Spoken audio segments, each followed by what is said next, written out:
Trevor, 2019 November, first time we met. Yeah, and had you on the show. I mean, you're probably one of like a sixth or the eighth guest maybe when we first launched this whole program. Yeah. And you had some insanely inspiring stories, an incredible journey of Surepoint Group. You're CEO back then, still the CEO. Just one of the biggest things. I mean, outside of your growth and the things that you've done, it was more about your passion, and it was about your commitment to the people, not just of the organization, but the people that surround the organization, the people that you interact with as a company. And that was what was really inspiring from our last conversation. Wanted to bring you back on. I know you guys we've been following you on the socials. You guys have been growing like crazy. You guys have some incredible success despite this crazy world that we've had to. I think we're slowly starting to move our way out of over the last 2 years. And so I wanted to bring you back. I wanted to say hello. I wanted to see how you were doing. And I wanted you to just kind of tell us a little bit more about what's been going on, what's new and exciting. So first off, how are you? I'm doing really well, thanks. And thanks for having me back. I'm excited to be here and was honored that you reached out again and tried to keep in touch with you over the years as well. Yeah. And really grateful, as I said earlier, about including me in this, but also what you guys are doing is with this whole thing and sharing successes and some really cool stuff. Good stuff in the world. Things are good. Things are good as I shared. It's been a grind at Surepoint for sure since I became CEO in 2013. But I believe we're through the other side of the stuff too, and we experienced the pandemic maybe a little bit differently than a lot of folks. Mm-hmm. Well, I think you guys took the opportunity to do great things through the pandemic. And those are some of the things that I wanted to recognize. You guys did some really unique things that I think, a lot of businesses didn't have the opportunity to be able to take advantage of. But you have a really great board. You've got some really great shareholders. And so I want to jump into that. We can talk about some of the other successes. I mean, you guys had some buyouts, you guys grew and whatnot, but the people part is what really, I think, makes you shine above the rest. And so tell me a little bit about some of the things that you guys did to not just survive the pandemic, but help your whole team. And I'm talking right down to the guys on the shop floors also thrive throughout this entire situation. Yeah, when we went into this early on, we were like every company, scared to death, and there was so much uncertainty. And so we immediately did, I think, what most companies did, and we started to look at how do we survive this, and that, talking to some people, some friends and colleagues and peers, conserve capital, so lay people off, was because most of our expense is in human beings. So we looked at it. We spent a couple weeks making a list of folks who are going to let go, and on a Friday, we finalized it, and we were going to start to do layoffs Monday, Tuesday, and Friday night, I called our CFO and our VP, and they're two young guys that said, you know what, don't let anyone go Monday, Tuesday, like no one. We had made a decision early on that we didn't, at that point, we didn't really know how bad this was going to be. We didn't know how long it was going to last. We didn't know if it was going to be a lot of deaths in the world or none. If it was going to be 2 weeks, 2 months, 2 years. What we did know is we were going to be sending people home at a time when they were told not to go see their parents, not to go for beers with buddies, not to do things that were normal to them. I said kids couldn't swipe on Tinder anymore. So everything changed, right? And we had rebuilt Surepoint, as you know, on a culture of caring. We care is our core value. It's our foundational core value. And I said that day, I said, we're building a company that we want to be around for 100 years. We're going employee owned. That was the intention. At the time in 2018, we bought it back. There were 15 people on the team that invested, and Tom Rettle and ATB Capital. And so we had this investment group, and we had to be considerate of that, but we also had to stay true to what our vision was for the future.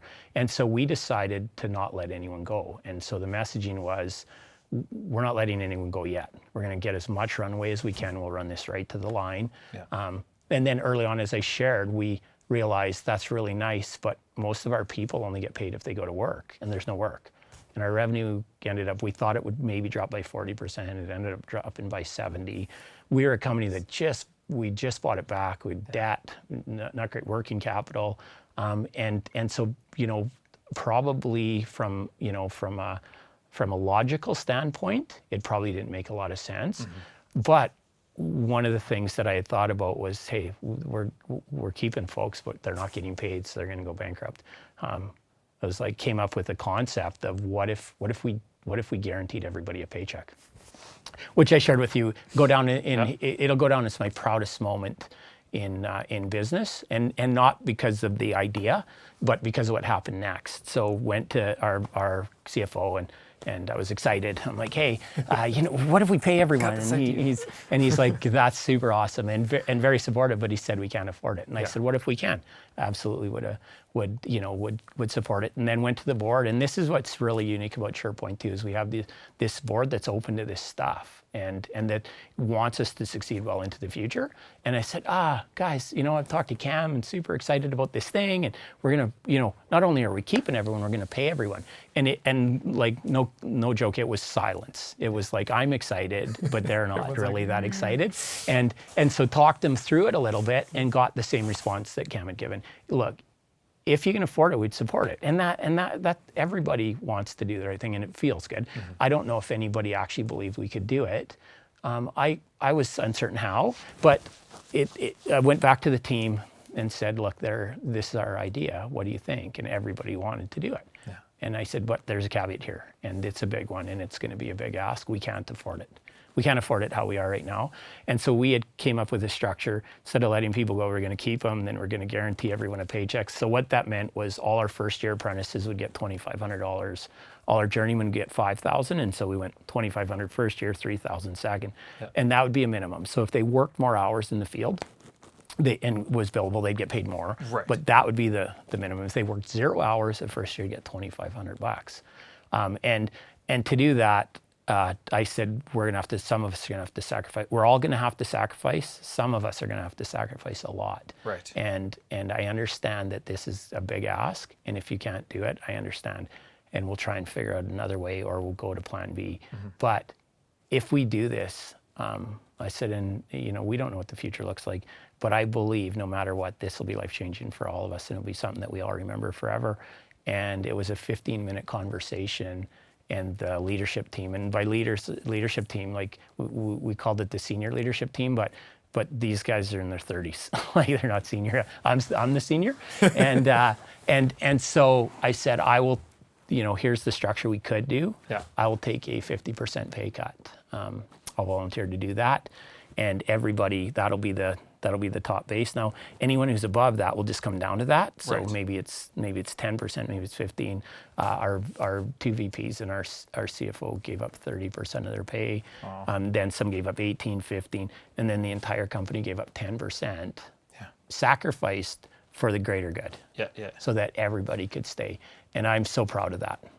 That is a wild story, and just to have an organization that's open to that, but also to be an organization your size that was able to be nimble and quick make a quick decision to make that happen is so, it's just impressive. And then you did some other things with the We Care, of course, but also the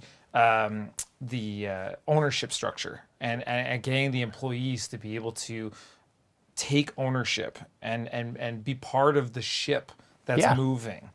Yeah, so partly, so it's a Esop, employee share ownership program. And when we bought it back in 2018, one of the caveats that I had, and one of the reasons I would reinvest and stay on and do this again, was because I really wanted Surepoint to become employee owned, and I believed in it from years earlier. I thought the folks go to work every single day, and they really do all the hard stuff, and they miss birthday parties, and they miss Christmases, and they do all of these things to help Surepoint succeed. And at the end of the day, the best they can hope for in a normal structure is when the owners sell, the new owner treats them at least as good as the old owner did. But there's no future beyond a good job and a good paycheck. And I said, what would happen? And Tom Reddle helped with this a lot. He was the CEO of Shandos and helped develop maybe one of the best ESOP programs, that's out there anywhere, certainly in Alberta or Canada. And so he helped guide us because this was one of the things we wanted to do. But we rolled it out we were going to roll it out when the pandemic hit, and we put the brakes on it because we didn't want to put anybody else's money at risk. Yeah, makes sense. And instead we said, we're not going to, when the pandemic hit, one of the things I said on that Friday, and I said it lots after to our team, we're not going to squander this opportunity to build a better culture. So we're like, we're going to double down. We are going to focus on people. We're going to focus on culture. And then when the time is right, we'll roll out the Esop. And when we do, we believe that we'll be in a better place in every way. And in December of last year, we rolled out the employee share ownership program, and we have with the investment group and Fort McKay First Nations invested in Surepoint last year, which was another huge milestone for us. And really proud of that. I believe we're 85 or 86 shareholders in Surepoint now, and 80 some of us are employees. So really, really proud of that as well. No kidding, and you should be. That is something. We talk about this on some of the other shows that we've had in the past when it comes to employee retention, culture building, buy-in from your employees. And it really seems and sounds like this, you can't beat this method. Like, this is a really great way to feel and earn not just the respect, but the buy-in. And then your communication of that buy-in. By having them be a part of it, having them mold it. This sounds like you just can't do this any better way. This sounds fantastic. Yeah, and so it's complicated, and we're still dealing with human beings, and all of us have perception and emotions. So it's not going to be easy. No. But it is a way to redistribute wealth. And something that I learned along the way here is an employee-owned model, especially broad-based, and you want to have a company around for a long, long time. You have to grow, and you have to grow for the right reasons now. And so growth is necessary, but it's not just for shareholder return. You need to, because you have a whole bunch of people investing their money into this thing, and you hope they do year over year over year, to actually help them generate wealth for the future. So somebody puts $5,000 a year in, and they work here for 30 years, and they grow to a certain position, and hopefully they retire, comfortably. Right. But one of the things is you can't stall the growth of your company, because if you bring an administrator in and you bring her in at an entry level to answer phones, you can't say, we love you, we care about you, we're going to help you generate wealth and have some security, we're redistributing it so that different model. And you can retire in 30 years, but you can never move beyond the position you're at. You can't bring a first-year apprentice in that can't become a project manager. You can't bring someone in that doesn't have the opportunity someday to become a CEO or a COO. And so all of a sudden, the whole mindset around growth changes. It's not growth for growth's sake. It's not growth just to drive shareholder value.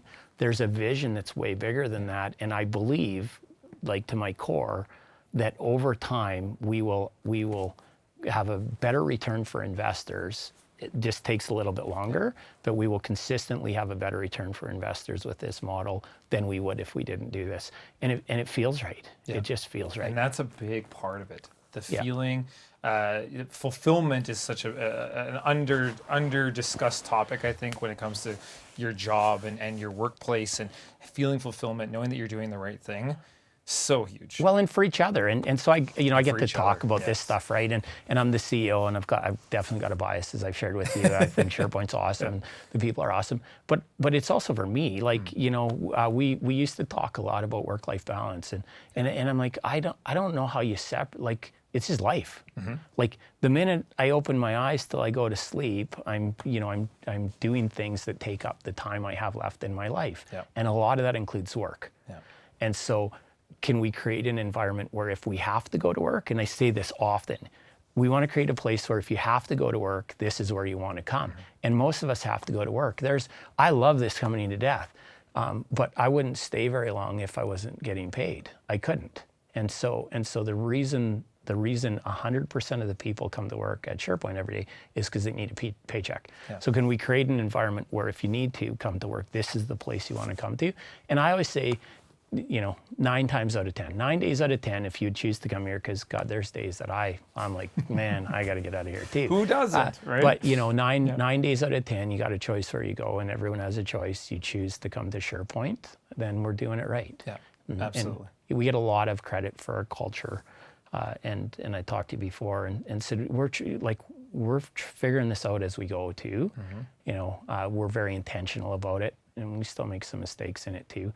The difference is it's just something that means a lot to us, and we circle back over and over to culture and purpose. We talk about off camera, but intent and communicating that intent is so important for the people that are following you. Yeah. But also the honesty, just being honest and open. And you know, you can't define it any better as being, hey, we're all humans. We're gonna make mistakes. We're learning this as it goes. Yeah. You guys have you're steering a different beast. Like it's a different machine than what I think most people's traditional, platform is.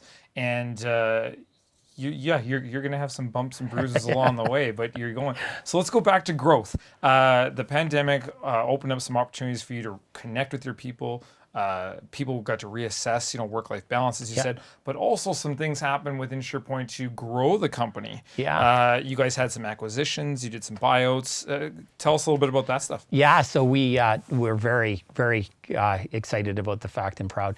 We ended up buying 2 companies last year. It was the same ownership group, and they were one they'd split into 2, and we ended up buying the service side. So we bought Ironline Compression, and that's a business that we knew had really good future fit in. We had a small compression group, mechanical compression group already, and so it was a strategy of ours to expand that one. Gotcha. And that team just aligned so well with us culturally. I shared with you, we lost one leader in the merger, and the team came over and just melded and meshed with the company. So the 2 came together in a way that I'd heard horror stories about doing mergers and doing the acquisition and the merger part of it. But a lot of the cultural stuff that we already had in place resonated with those folks. And so it was like bringing 2 families together that had already known each other. Right on. And it took effort, like a lot of effort. And I simplify this, and I'm corrected often by the people who had to do a lot of work to get this together. But it went really, really well, and it set us up for a really incredible future. I mean, it's a business, it's a product line that it just is really, giving us some stability, and we're really excited about it. Right on. And then we bought the other part, the rental fleet, after, which was really, really cool. Cool. Right on. Now, what about We Care? Let's go back to that a little bit. We touched base a little bit about it. There's a couple of other initiatives that you guys have as well. It was a Sunday to tomorrow. Someday to today. Someday to today, right? Yeah. And that's so one of my that favorite. and the We Care, I really want to touch on those. Yeah. I think those are really awesome initiatives. So We Care, one of the things that came out of what we decided to do when we kept everybody and we all sacrificed for each other was, we're gonna go out and we're gonna not squander this opportunity to build a better culture. So we had things like a Master Chef cooking class, or 40 weeks of teams mates every Wednesday doing different recipes, and then turned it into a cookbook and got it professionally published and sold those and gave the money to Santa YEG here in Edmonton. And then the team really surprised me with the We Care days, and so each branch got a budget to go out and do something in the community to show we care. The only stipulation was it couldn't be tied. It couldn't be to a client. It couldn't be to a vendor. It couldn't be tied to anything that was going to generate revenue. It had to be absolutely from our heart and random. And like bring tears to your eyes, the stories that I would tell you about handing out $2 coffee cards to human beings who would cry and say, "Oh my God, like this is so incredible." And it actually brought us all together in a totally different way. And so our folks just started going out and doing this stuff in the community that was crazy. And so the We Care Days was a week of that. It was each branch picked a day to go with the team out into the community, take time out of the day and hand out coffee cards and go to not-for-profits and just do really, really random things. And I'm so proud. I was so touched by it. But the stories that I could tell you 100 of those things where our people just went and helped people. And then Someday to Today, that was a poem that I had wrote after an experience with Martin and I, where he collapsed in front of me at Princess Island Park, and I gave him CPR, and 911 I called 911, and first responders got there and brought him back to life. And I wrote a poem called Someday to Today, and it's about not putting things off, till tomorrow. We're not guaranteed anything. And I think everybody intuitively knows that. But for me, one of the things, and it came very apparent in the pandemic, I always thought that if I wouldn't be able to do something I want to do someday, it would be because of death or a disability. I never thought about a pandemic being a reason. I couldn't see my grandma. I couldn't see my parents. I couldn't give my mom a hug, my dad a hug. Like, I couldn't see my sisters. So all of a sudden it became more relevant. So in 2016, I wrote that poem, and Marty and I went and climbed Kilimanjaro as our Someday to Today, and we launched an internal Change Your Someday to Today campaign in Surepoint, and it went over really well. A lot of people did things that they'd been putting off forever, and it was really cool. During the pandemic, we launched it, and some corporations and some human beings around Canada, they just did stuff that was so crazy with it, and we're going to launch it again. We've now done a Someday to Today video, so it was the poem of Someday to Today, and I had family and friends and people in Surepoint do different pieces of it all over in different places where we got together, and that thing went viral on us, and we're going to relaunch Someday to Today here right away. And we want to actually get way more and more exposure for it. I think that it's awesome that as human beings, and I've never met a human being that believes the future is going to be worse than today, no matter how good or how bad things are today. I've never met somebody who's 35 who said, my life is good today, but I think at 60 it's going to suck. or it sucks today, but at 55, it's going to be worse. Yeah. I've never met a human being, including myself, and I started to really think about that and be like, but I think that's an awesome human trait. But what I don't understand anymore is, why do we think we have time to do the things that matter most? And so Someday Today can be climbing a mountain, it can be jumping out of a plane, going kayak fishing in the ocean, or it can be, I'm going to take the time to go and have coffee with my grandma. Yes. I'm not going to put it off anymore. And my grandma just passed away a couple days ago, and my other grandma, and I'm so fortunate they both lived into their 90s, but my other grandma passed away during the pandemic, and there were months where we couldn't go see her. Yeah. And this was my reaction. Damn pandemic and government and locking us down and, and not letting me see my grandma. And if I'm being totally honest, which now I'm on camera, I will be, totally honest, I had lots of opportunities before the pandemic. She lived in Red Deer. I drove through that city 30, 40, 50 times a year, maybe 100, and I would stop once or twice. Not because I didn't love her, not because I didn't enjoy my time with her, but because, I'm in a hurry today. I'm going to go, I'll stop next time. I just believed that no matter how old she was, I believed there would be another time until she got cancer. And thankfully I did get to go see her and spend some time and play a game of crib. But I wanted to blame the pandemic. I wanted to blame the lockdowns. I wanted to blame somebody for me not getting to see my grandma. Yeah. And the reality is, and my other grandma just passed away 2 days ago, and a blessed 95, great life, and really, really, really happy that she's in a better place now. But I couldn't use the pandemic as an excuse for the fact that I didn't get to see her. I did go and see her. I got to go and see her a few weeks ago, and I went a few months ago. But I learned this stuff through the experience that we just went through. Yeah. And so Someday Today can be call your mom. I'm big on, if I'm thinking of somebody, send them a text. Yeah. I'm just thinking of you. And so, I think there's a lot of cool things that came out of the pandemic for Surepoint. I don't want to make light of it. It was really, really hard, and there was a lot of folks suffered in Surepoint and outside of, for sure. And it was not easy on anybody.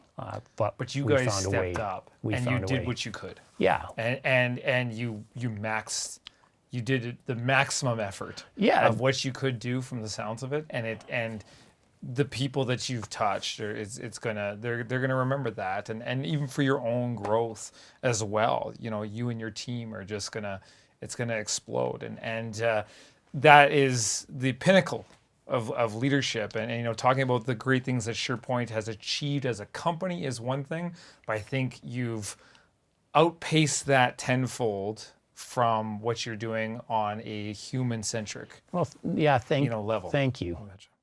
Trevor, thank you so much for coming on and sharing your stories with us and your experiences.